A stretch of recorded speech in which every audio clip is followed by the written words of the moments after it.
ये 25 साल से ये सारे विषय चल रहे हैं। एपीएमसी एक्ट भी पुराना चल रहा है, कॉन्ट्रैक्ट लॉ भी पुरानी बात चल रही है, मंडियों की यानी ओपन एक मार्केटिंग का विषय भी पुराना चल रहा है। ये प्रारूप सारे कांग्रेस के समय तैयार हुए। उनके लोग यानी शरद पवार जो कांग्रेस के हिस्सेदार थे वो इस विषय को करते रहे, मनमोहन सिंह इस विषय को करते रहे, राहुल गांधी इस विषय को करते रहे, हमारे अभी के सांसद भूपेंद्र सिंह हुड्डा के बेटे दीपेंद्र हुड्डा वो करते रहे। दीपेंद्र हुड्डा स्वयं इन बातों के समर्थक थे। तो इतने कांग्रेस के लोग समर्थक थे, आज एकाएक सब इस लेवल पर विरोध में आ गए, सब खत्म करो। इसका कोई कारण समझ में आया नहीं ना। हाँ, अगर कोई एक प्रावधान गलत है उसको ठीक करने के लिए सब मिलकर खत्म कर सकते हैं। बहुत बातें केंद्र सरकार ने माना भी कि हाँ ठीक है, आप चाहते हो इनको दूर कर सकते, इनको हटा सकते हैं, इनको संशोधन कर सकते हैं। लेकिन जो जिद पकड़ ली कि ना मानो, ये जो ना मानो वाली जिद है, इसका मतलब ये है कि उनको किसान के कानून से लेना देना नहीं है।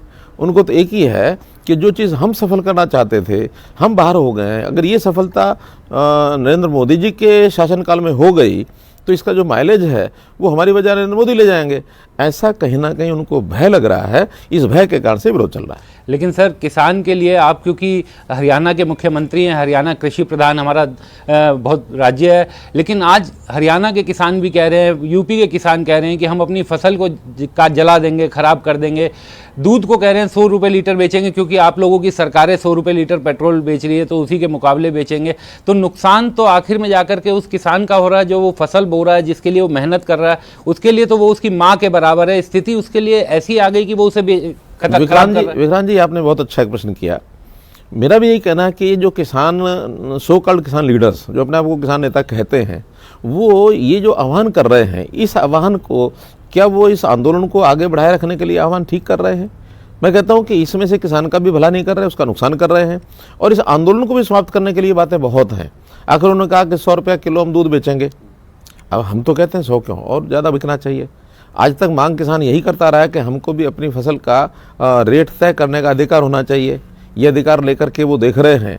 तो 100 रुपये बेचने के लिए उन्होंने पहले 5 दिन कहा था कि 5 दिन में कोई 100 रुपये से नीचे नहीं बेचेगा। आज 5 दिन पूरे हो गए, क्या एक भी लीटर 5 रुपये किलो बिका? ज़बरदस्ती कोई भी जो बेचने वाला होता है वो ज़बरदस्ती नहीं बेच सकता, रेट अपना ऑफर कर सकता है। खरीदने वाले की भी एक डिमांड होती है। तो डिमांड और सप्लाई का ये खेल है। डिमांड सप्लाई में ऐसा बाध्यता नहीं की जा सकती किसी भी चीज़ की। हाँ, चीज़ कम होती है तो अपने आप रेट बढ़ जाते हैं। अब हमारे यहाँ सब्जियाँ हैं, कभी वो 2 रुपये किलो हो जाती हैं, कभी 20 रुपये किलो हो जाती है, कभी 50 रुपये किलो हो जाती है, 100 रुपये किलो भी हो जाती है। आखिर वो कभी डिमांड ज़्यादा हो जाती है, सप्लाई कम है तो बढ़ जाता है रेट, कभी सप्लाई ज़्यादा है, डिमांड कम हो जाती है, रेट कम हो जाता है।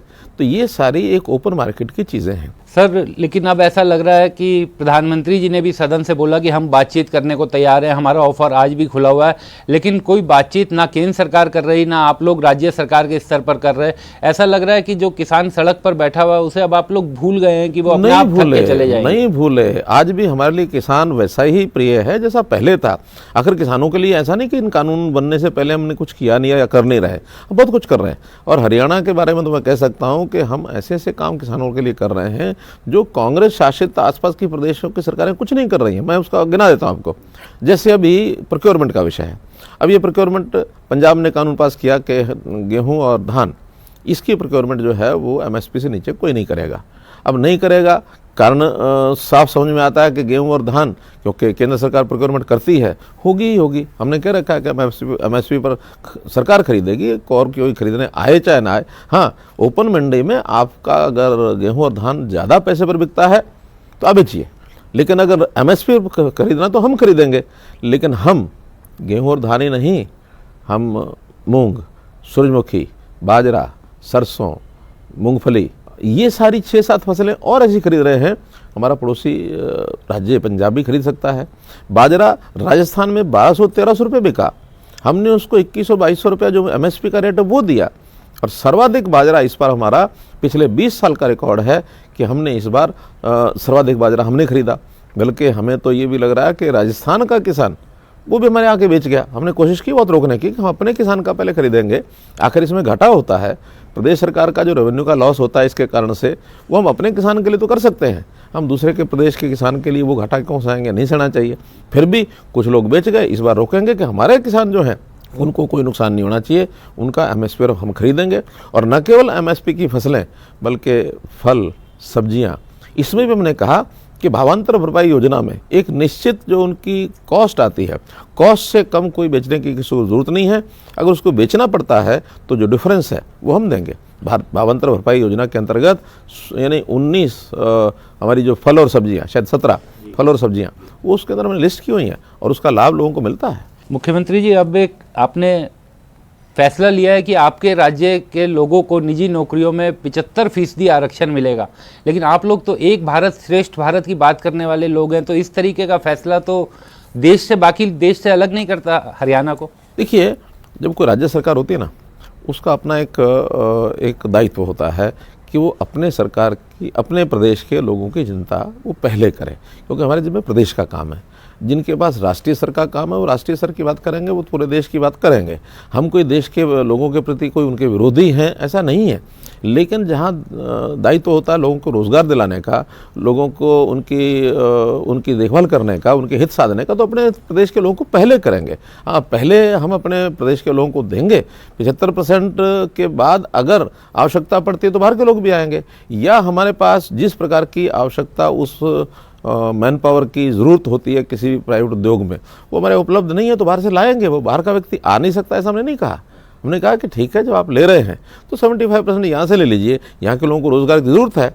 एक दूसरा कारण कि देखिए, उद्योग आज से 5 साल पहले, 4 साल पहले उसका रेवेन्यू बड़ी मात्रा में आता था।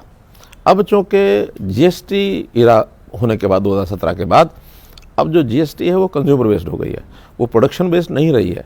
17 से पहले प्रोडक्शन बेस्ड थी। जितनी प्रोडक्शन हम ज़्यादा करते थे तो हमको उसका सेल टैक्स, वैट वगैरह सब मिलता था। अब प्रोडक्शन बेस्ड नहीं है। हमारे जितना भी जीएसटी जो हम कलेक्ट करते हैं, जो हमारा स्टेट का कलेक्शन होता है, उसका यानी 55% वो हमको वापस करना पड़ता है जहाँ कंज्यूम होती है। हमारे पास सिर्फ 45% बचता है, उसमें भी 50-50 मिलता है, हमें सिर्फ 22% मिलता है। तो हमें रेवेन्यू के नाते से बहुत बड़ा लाभ नहीं है। हमको अगर एकमात्र लाभ है तो वो ये है कि वो इंडस्ट्री हरियाणा के लोगों को ज़्यादा से ज़्यादा रोज़गार दे, ताकि हमारे यहाँ असंतोष कम हो, हमारे युवकों को रोज़गार मिले, और वो जो रोज़गार उनको मिलेगा उसका जो हमारी जो इकोनॉमी है उस पर भी हमको लाभ होगा। लेकिन सर, गुड़गांव जैसे आपका जगह का अगर हम उदाहरण दें तो गुड़गांव में ना जाने कहाँ से लोग आते हैं। रोज़ दिल्ली से इतने लोग आते हैं वहाँ काम करने, यूपी से वहाँ लोग पहुँचते हैं काम करने, और देश भर के लोग आज गुड़गांव में काम कर रहे हैं। तो उन सब युवाओं में जिन लोगों ने सोचा हुआ है कि वहाँ जाकर के काम करेंगे, क्योंकि इंडस्ट्री वहाँ पे आ गई है, वहाँ पर काम मिल रहा है लोगों को, तो उनके सामने तो एक बड़ा संकट पैदा हो जाएगा। ये पहली बात तो है कि जो लगे हुए हैं उनको किसी को नहीं हटा रहे, जो नई अपेक्षाएं लेकर के, जी, उनको नहीं हटा रहे हैं। और जो लगे हुए हैं वो 10-10 साल से, 20-20 साल से, 30-30 साल से भी लगे हुए हैं।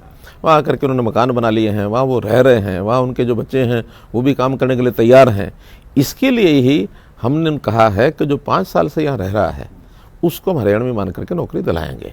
नया व्यक्ति आने की बजाय हमारे यहाँ का जो बचा हुआ व्यक्ति है उसको नौकरी मिलनी चाहिए, लेकिन जो पुराने लोग यहाँ रह रहे हैं उनके जो परिवार के लोग हैं उनके बच्चे नौकरी यहीं करेंगे, कहीं को कठिनाई नहीं है। एक बात।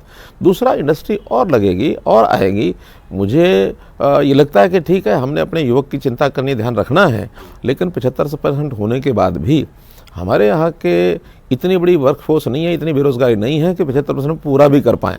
तो जब हम पूरा नहीं कर पाएंगे तो बाकी लोग तो बाहर से आएंगे ही, लगेंगे ही, क्योंकि हम उद्योग की तरफ पूरा ध्यान दे रहे हैं, हम कमी नहीं कर रहे हैं। हमारे पिछले 5 साल के अंदर एमएसएमई केवल 50,000 से ज़्यादा इकाइयाँ लगी हैं, 5 लाख नए लोगों को रोज़गार मिला है।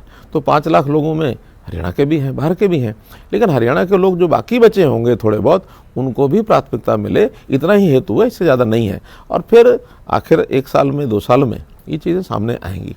हम अपने युवक को, ज़रूरी नहीं है कि वो मजदूरी ही करता रहे। हमारे यहाँ पढ़ाई की स्थिति अच्छी है, हमारे यहाँ का युवक जो है वो फौज में जाता है, हमारे यहाँ का युवक सरकारी नौकरी ढूंढता है। हमारे तो अब एनआरआई विदेशों में जाने लग गए हैं। हमने स्किलिंग करानी शुरू की है। स्किलिंग के माध्यम से हम अपने युवक को उसकी गुणवत्ता बढ़ाएंगे, उसका टैलेंट बढ़ाएंगे, और वो मजदूर क्यों बने, वो अच्छा और बड़ी नौकरी लेना। 50,000 से ऊपर की नौकरी के लिए किसी प्रकार का कोई रिजर्वेशन नहीं है। ये केवल 50,000 से नीचे की जो आय वाले लोग हैं केवल उनके लिए है। इसलिए वो बहुत बड़ा विषय नहीं है, बहुत बड़ी चिंता नहीं है, लेकिन एक मैसेज हमको ज़रूर देना है कि हम अपने युवक की चिंता पहले करेंगे। लेकिन सर, कुछ आपके राजनीतिक विरोधी कह रहे हैं कि चूंकि किसान आंदोलन के दौरान आपसे लोग नाराज थे, आपकी पार्टी से नाराज थे, इसलिए उन लोगों को, अपने स्थानीय लोगों को खुश करने के लिए एक झुंझुना ये उन्होंने, सरकार ने पकड़ा। देखिए, मैं इसमें एक तथ्य बताता हूँ कि ये हमारा चुनाव हुआ था कब, अक्टूबर 2019 में, और आखिर उसकी योजना 3 महीने पहले बनी होगी।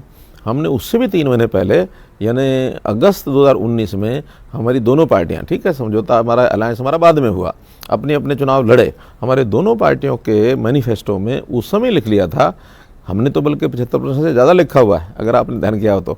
उन्होंने 75% लिखा हुआ, तो हमने कहा ठीक है, दोनों पार्टियों में न्यूनतम 75 है तो 75 करते हैं। इसलिए ये विषय तो हमारा अगस्त 2019 में ही हमने तय कर लिया था। उस समय तो किसान आंदोलन कहीं नहीं था, और फिर किसान आंदोलन को दबाना इन विषयों को लेकर के ये एक ओछी हरकत मानूंगा मैं।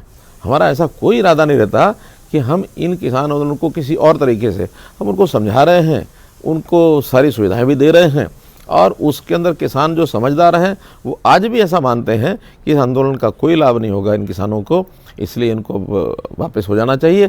अब एक प्रेस्टीज इशू बना हुआ है, हम कहते हैं प्रेस्टीज इशू नहीं बनाना चाहिए और बैठ के बातचीत करनी चाहिए। आज भी केंद्र सरकार तैयार है बातचीत करने के लिए, हम तैयार हैं बातचीत करने के लिए, लेकिन उनकी जो शर्त है कि पहले 3 कानून वापसी की बात मानो, फिर बात करेंगे, फिर बात का बचता क्या है, कुछ भी नहीं। विधानसभा में एक बिल लेकर लाना चाहते हैं कि जो सार्वजनिक संपत्ति का नुकसान करेगा उसी से भरपाई करेंगे, और धर्मांतरण को लेके बिल।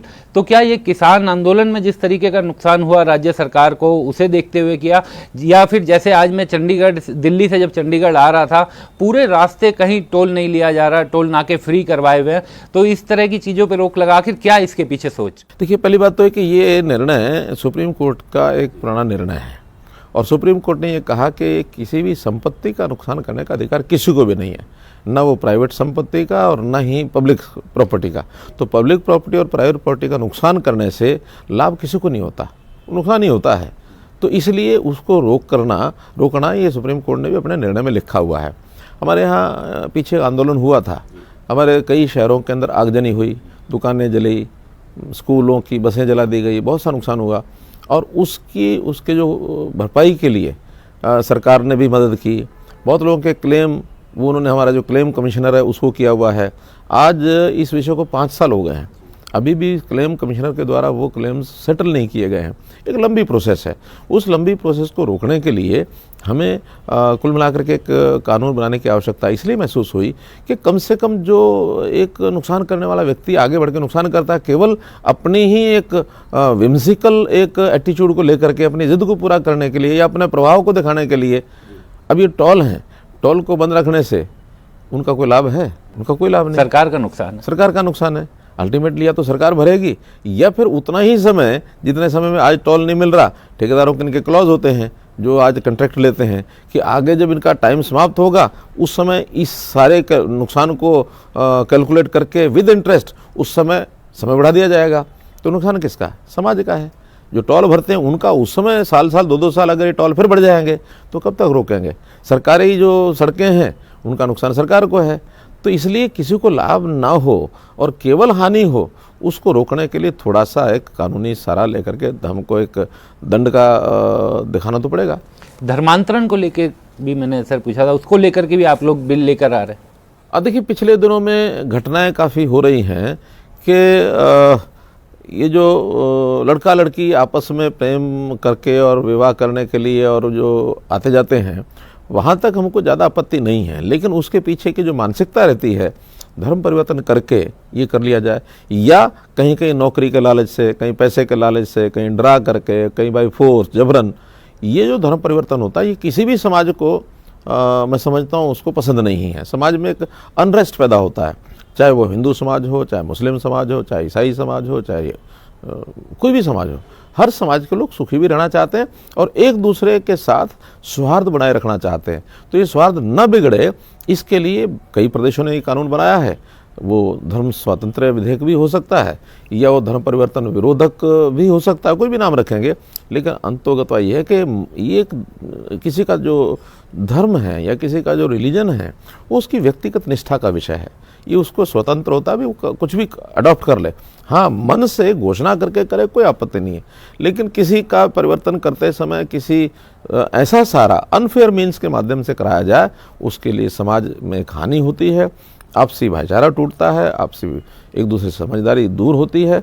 ये ना हो इसीलिए लेकर के आ रहे हैं, और इसमें हमारे किसी भी समाज को आपत्ति नहीं है। मेरे हर समाज के व्यक्तियों से इस बारे में बातचीत हुई है, हिंदू समाज के लोगों से भी हुई है, मुस्लिम समाज के लोगों से भी हुई है। तो ऐसे सब लोग मानते हैं कि गलत हो रहा है, इसको ठीक रखना चाहिए।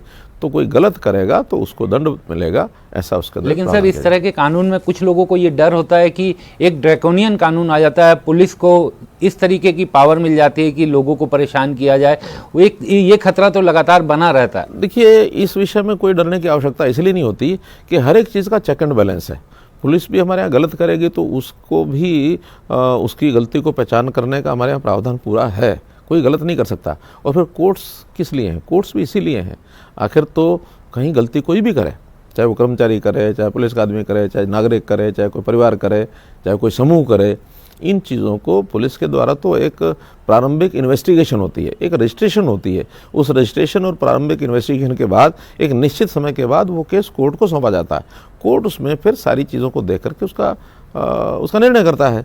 तो अगर वास्तव में गलती की है तो सजा मिलेगी, वास्तव में गलती नहीं की है तो खत्म हो जाएगा विषय। मुख्यमंत्री जी, आप चूंकि राज्य के वित्त मंत्री भी हैं, आपका बजट सेशन भी शुरू हो गया है, बजट आने वाला है, कहा यह जा रहा है कि राजस्व इतना कम हुआ इस बार क्योंकि कोरोना काल में कई तरह की आमदनी बंद हो गई थी, कम हो गई थी, तो बड़ी चुनौतियां भी होंगी इस बार लोगों को राहत देने में। तो हरियाणा के लोग कुछ उम्मीद कर सकते हैं अपने वित्त मंत्री से, अपने मुख्यमंत्री से? देखिए, पहली बात तो कि कोरोना का जो सारा साल है एक बहुत ही एक विचित्र साल, अनोखा साल बीता है।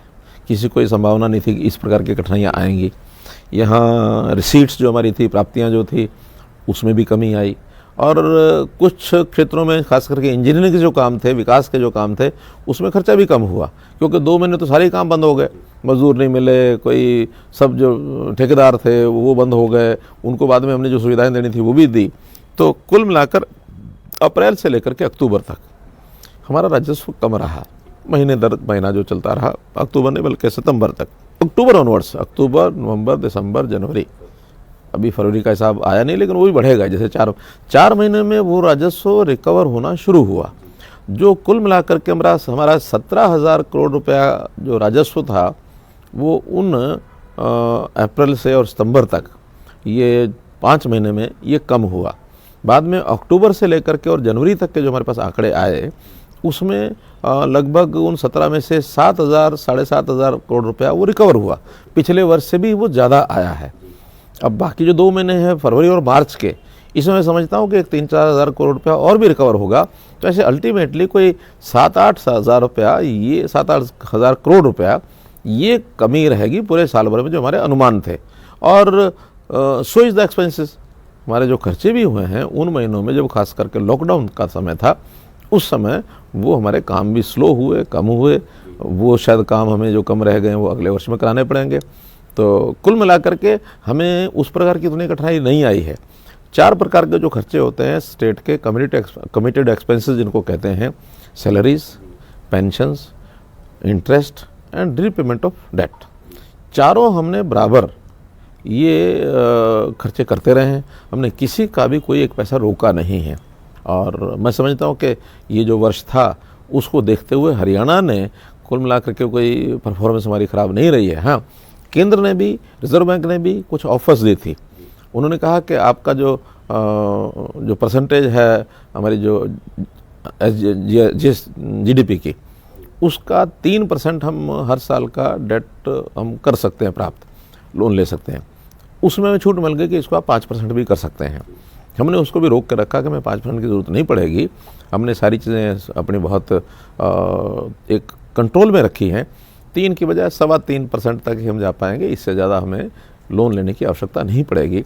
हम बहुत अपने पैरामीटर्स जो हमने ठीक बना कर रखे हुए हैं और आगे भी अगले वर्ष भी हमारे और सुदृढ़ रहेंगे, ठीक रहेंगे। हमको 5% पर या 4% पर जाने की आवश्यकता नहीं पड़ेगी। एक अंतिम सवाल मैं आपसे जानना चाहता हूं। अभी जब मैं यहाँ आ रहा था तो बात हो रही थी तो पता चला कि एक यूनिक स्कीम हरियाणा में अंत्योदय की आप लोग लेके आ रहे हैं, जो शुरुआत से बीजेपी का मूल मंत्र रहा है कि समाज, तो आप राज्य के आखिरी पायदान पर बैठे 1 लाख लोगों की सालाना आमदनी 1 लाख करने की कोशिश करेंगे। आखिर कैसे होगा ये? देखिए, बहुत अच्छा प्रश्न आपने पूछा कान जी। मेरे एक मन का विचार है, किसी भी सुखी समाज की कल्पना तब होती है कि समाज का जो अंतिम पायदान का व्यक्ति है वो कैसे सुखी हो। जो ऊपर बड़े लोग हैं, ऊपर पहुंच गए हैं, जिनकी आय अच्छी है, साधन अच्छे हैं, उनका सुख और दुख का ज़्यादा अंतर इसलिए पैसे के कारण से नहीं होता, और 10 कारण हो सकते हैं, लेकिन सामान्य व्यक्ति जिसके पेट में तो उस समय का भोजन नहीं पहुंचता, जिसके सिर पर छत नहीं है, जिसके तन पर कपड़े नहीं है, उसको सुखी करना ये बहुत आवश्यक है। तो ये मेरी मान्यता आज से नहीं, जब मेरे पास देश भर का अंत्योदय का काम था तब से मेरी मान्यता थी। अब चूँकि अवसर मिला है उसको हम पूरा कर रहे हैं। एक तो इसमें हम पूरे समाज के जितने भी हमारे हरियाणा स्टेट के लगभग 65 लाख परिवार हैं, सबका रजिस्ट्रेशन कर रहे हैं, सबका डाटा इकट्ठा कर रहे हैं, उनकी इनकम क्या है, उनके साथ यानी एसेट्स क्या हैं, उनके परिवार की आवश्यकता क्या है और उनकी क्षमता क्या है। समाज के अंदर हैव्स एंड हैव नॉट्स, ये 2 वर्ग होते हैं। हैव्स और हैव नॉट्स की जो दूरी है वो कम होनी चाहिए। हम कहते हैं कि जो हैव नॉट्स हैं, जो नीचे रह गए, किन्हीं कारणों से रह गए, जन्मांतर रह गए, परिस्थितियों रह गए, कोई दुर्घटनावश रह गए, उनको संभालो, उनको। और जो हैव्स हैं, जिनके पास क्षमता है, उनको भी कहते हैं इनको सारा लगा करके अपने साथ ऊपर उठाओ। तो उसी प्रकार से अंत्योदय की भावना को ध्यान में रखते हुए उस डाटा के आधार पर हमारा जो 1 लाख ऐसा परिवार जो लोएस्ट इनकम ग्रुप है, सबसे कम आय जिसकी है, उसकी पहचान करके और उसको अप्रैल ऑनवर्ड्स 1 अप्रैल से ये योजना हम शुरू कर रहे हैं। हमने सब विभाग जितने भी इस काम को कर सकते हैं उनसे बातचीत करके एक योजना बना ली है, चाहे उसके अंदर रोज़गार विभाग है, चाहे उसके अंदर स्किलिंग की बात है, चाहे उसमें ग्रामीण क्षेत्र के अंदर चलने वाला हमारा ये जो सेल्फ हेल्प ग्रुप्स का मामला है, महिलाएं बहुत सेल्फ हेल्प ग्रुप बनाती हैं, स्वयं रोज़गार के नाते उनको पैसा देने की बात वो बैंक से दिलवाएंगे या सरकार उनको देगी।